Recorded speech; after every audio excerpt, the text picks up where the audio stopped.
K team now. They can't call me on exchange. Funny, so a lot of people just want to work. As many smart contracts as you want, and you can. Super happy, Dragon Lucky.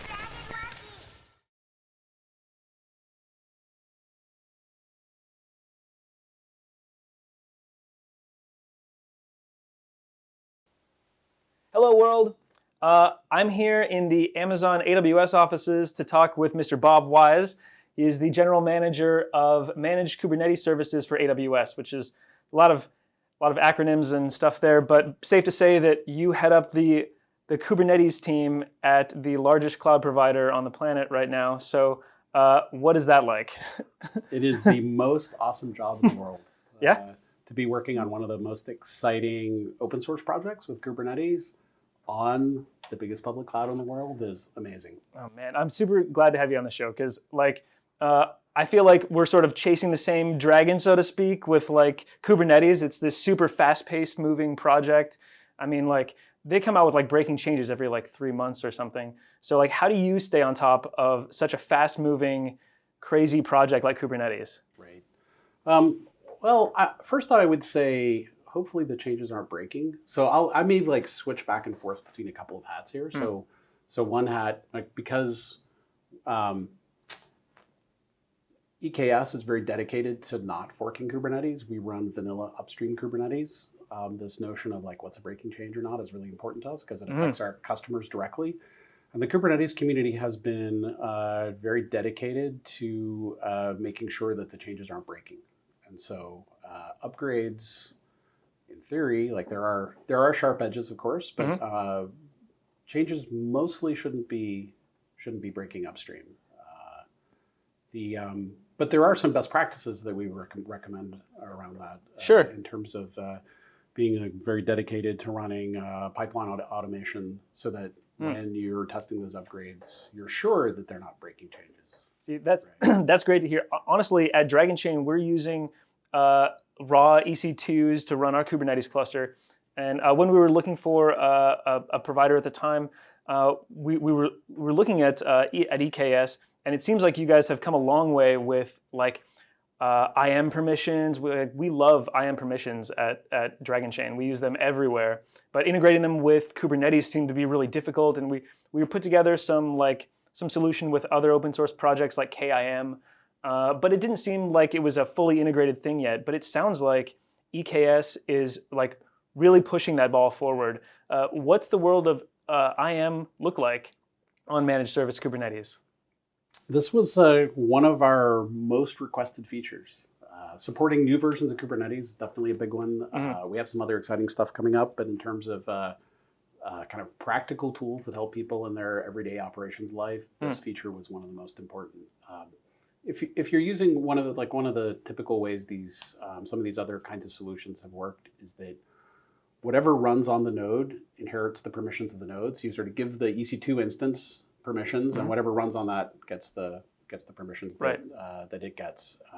And this means that you can't do things, or maybe you shouldn't do things like have two different services run on that same node, because you end up having to give them both too many permissions. Right. And so being able to associate the IAM roles with the specific workload Pods, that's right? running Yeah. at the pod level, so it's not just the pods, it actually works with the service accounts. Oh, And cool. service The RBAC accounts- stuff in Correct. Kubernetes. So the service accounts affect a lot of things, not just pods. So for example, you could have a namespace. You effectively give permissions to the namespace through the same mechanism. Oh, that's interesting. So, because if you separate your applications with namespaces, you could use the IAM RBAC stuff to segregate permissions amongst your namespace services. Correct. That's awesome. And then you can be happy that you're sticking with the principle of least permissions, Right. And mixing different workloads on the same nodes, letting Kubernetes do its magic with regards to scheduling and shuffling things around as it needs to without worrying about the permission side of it. Oh man, that sounds like it takes a load off of a dev team that would have to manage all of that stuff.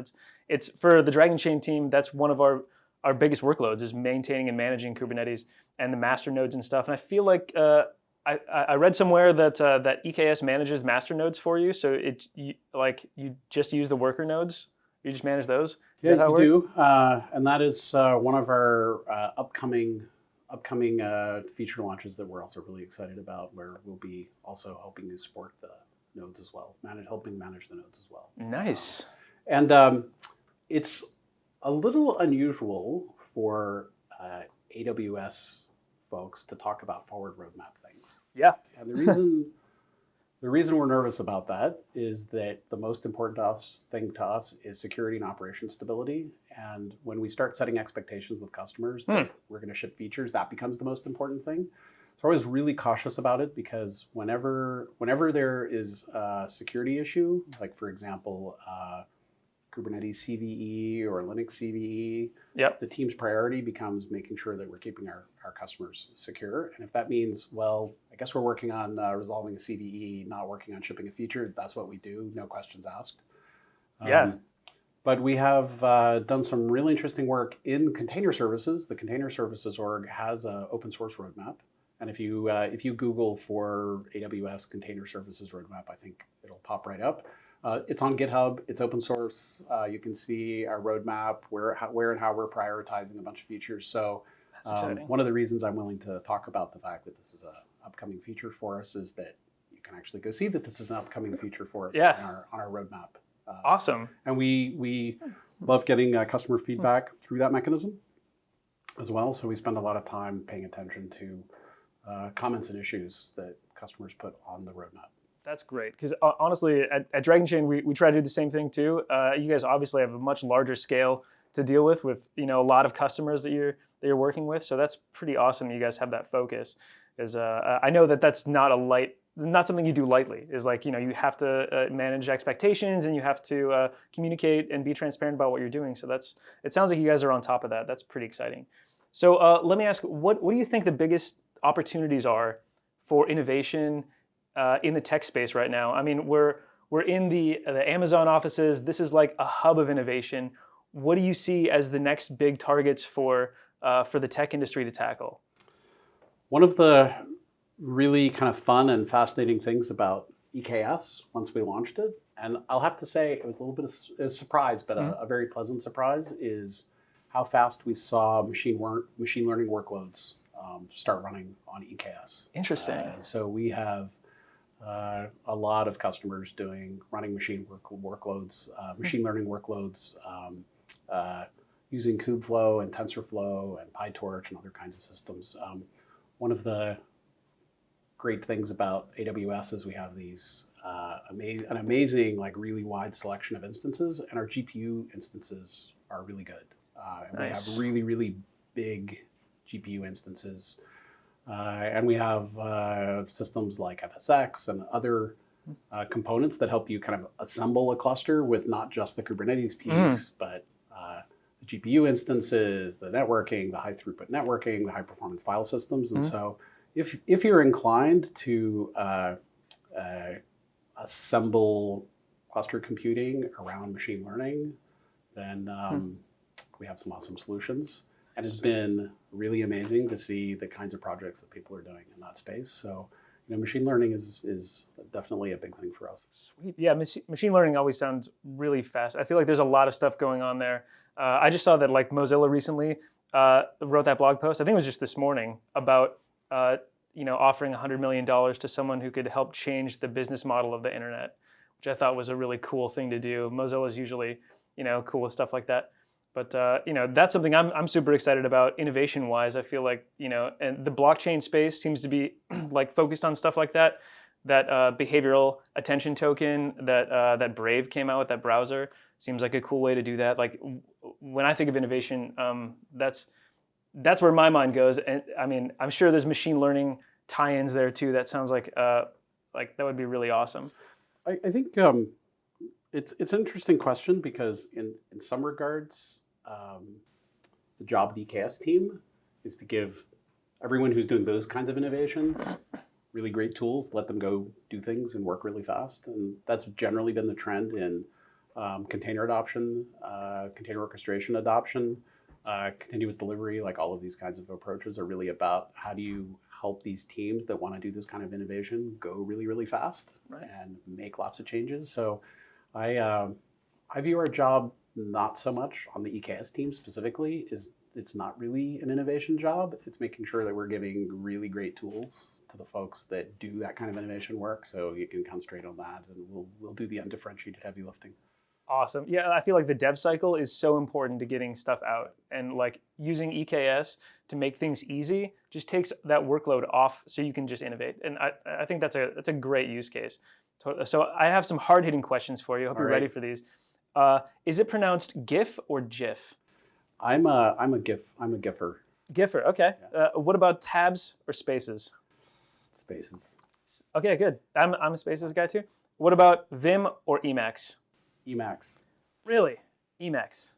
I mean, I write all my code in Microsoft Word, so I feel like it goes faster when it's italic. As long as you can use the Emacs key bindings in Word, which I believe is possible. Yeah, I'm sure you can hack that together. All right, well, Bob, thanks so much for taking the time today. I really appreciate you inviting us out to Amazon and sitting down with me. This has been awesome. Thanks very much. Thank you. All right.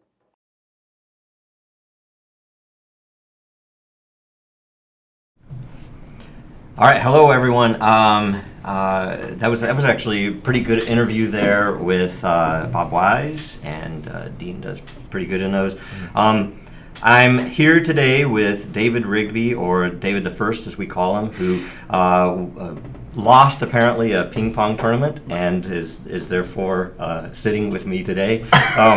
And one way or another to answer some questions about the billing. And the new release coming out. So I'm going to start, before we get into billing though, going over the two bounty programs that are out there. We have more coming. Bug bounties are already seeing some really good effect. So anybody who's been involved in a program or helping us track down bugs out in the community, particularly with verification nodes, we've already got some really good activity there, and found a really major bug, a bug with billing that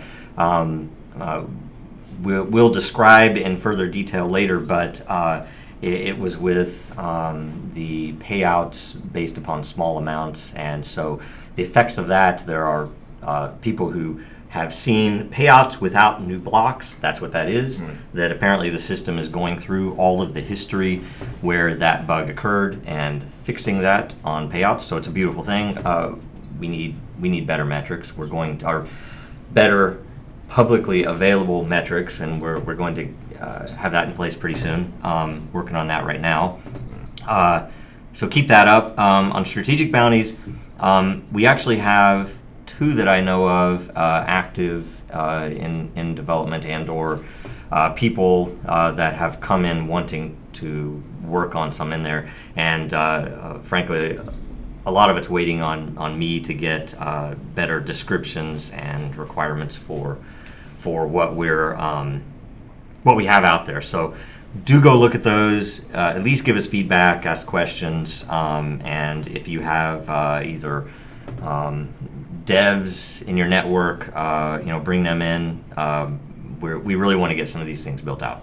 Okay, so now we get into monthly billing, which is the going to be in the next release, which is imminent, right? It'll be out very soon. And I don't have an actual time date, but it'll be out soon. So first is. What is the cost for a node with the new billing service? Yeah, well, the costs start at $99 per month, and it includes $10 worth of dragons for each node that you spin up, and so. Okay, and it's enough to kind of roll in, and there's what about the 3-month trial?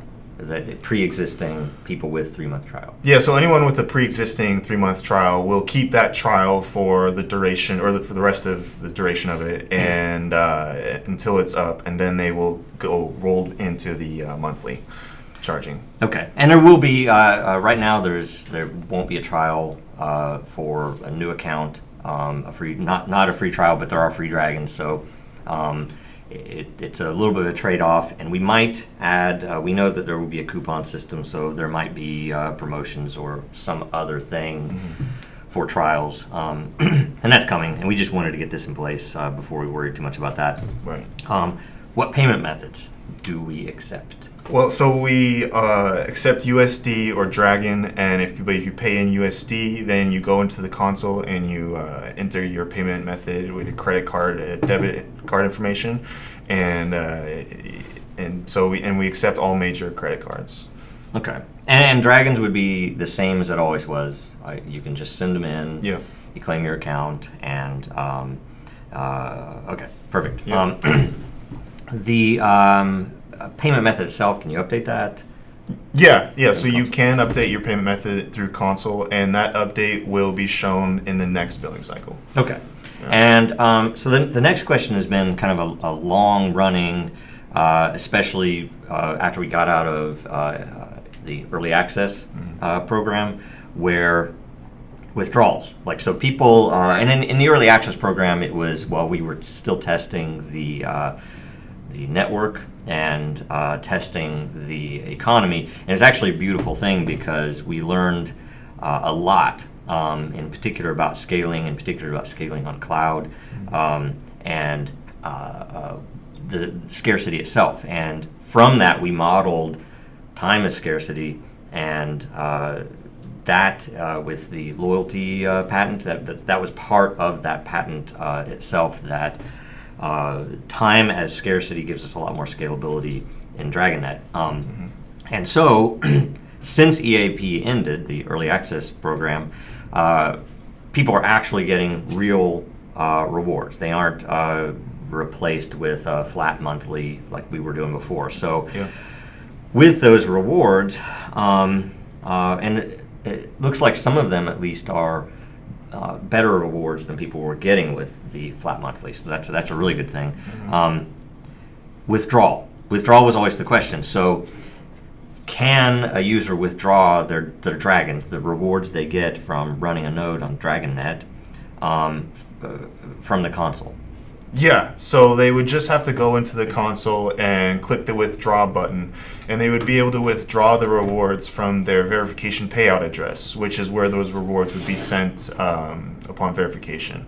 And they can also pay or withdraw from their funding address, which is where their credits go when they send Dragons into the system. So they will be able to withdraw from both of those addresses. Right. Yeah, the only thing you won't is US dollar. Right, that we had to lock that for legal reasons and everything else. That makes sense because if you're paying in US dollar, you're definitely very much on the enterprise, on the traditional business side, where the whole reason that exists, that system, Takara, is to isolate the people that don't care about crypto from the fact that we have to use the Dragon to run the system. Correct. That you can't do the verifications without the Dragon, and yet, if you were a business coming in, you don't particularly care about Dragon. You care about whatever your business is, and you want to use our platform for that. So that's the real, I guess, point of the Takara system, is that stable pricing and the fact that we've had the wormhole concept for quite a long time, and since we launched, the fact that the Dragon, which is leveraging Ethereum for token security, is directly tied to the internal accounting of the Dragon, yet we don't have to transact every single operation on Ethereum. Right. It gets up there anyway. So one of the questions is, since users can now pay in US dollar, doesn't that make our Dragons unnecessary? And that is, I guess, directly answered with that Takara system, that no. The whole point of it is to isolate the business, so that if you come in with US dollar, if you don't, maybe, especially if you're early on, you don't know much about Dragon, you just want to try it out or whatever else, you can come in and totally ignore the token side of it until you realize, oh, I've got this many transactions a month, and now I need to really understand the economy to tune my system. That's when you go out and get dragons in market and build time and apply it to your node and have your fees lowered. So it's a really interesting concept, really interesting. It's really well tested. It looks like everything is working really well there. So anyway, another question. We got an email, our users got an email Tuesday about this rollout of the billing system that's coming. And so a lot of people had a lot of questions about what was actually being charged. Right. So from that, people were asking if their console access would be a paid item, right? Right. So of that, it is, correct me if I'm wrong, just business nodes, just L1s that are part of this rollout for billing. So if you're running a level 1 node, a business node, you have to know if it's a managed node, if it's on our system that you will start to be charged after your trial's up or whatever else at that monthly rate. This does not include console access. Console access is free. You just have to register like you always have with a claimed account and everything. And the verification nodes are currently not going to be billed. In the future, they almost certainly will be. We're working on pricing and everything else there. Yeah. I'm really hoping to make it time-based pricing. So in the verification nodes in particular, that's not a business focus where a business running a business node isn't really, or at least not typically, especially at first, going to care about running verification nodes. They might, but the point there is that we will likely charge less for someone with a higher time, and it'll incentivize both for the fees and for the cost to run a verification node as a managed node. So our real goal there is to get as many people as possible to be running them on their own hardware in an unmanaged mode. Yep. So anyway, Absolutely. I was asked, let's see here, to say that we are going to send out another email with all of these questions and quite a few more, I think, answered. And also, it'll be on the site FAQ at some point really soon. The next, I think the very last thing we were going to talk about was the Redis search update. And if you've seen a few comments out there on the people that have used it, it's really interesting because it's part of our approach to shrink the footprint of a node, verification node, or a business node. And it's basically replacing Elasticsearch with Redis search, which is going to be, for one thing, the noticeable changes are the RAM use way down, footprint way down. You should be able to run it on a much smaller cloud instance. And there is, with that, for business nodes, a breaking change, right? So please, if you need the update to be held off on your business node, on your level 1, please respond to the email that you received by Sunday, September 29, right before midnight.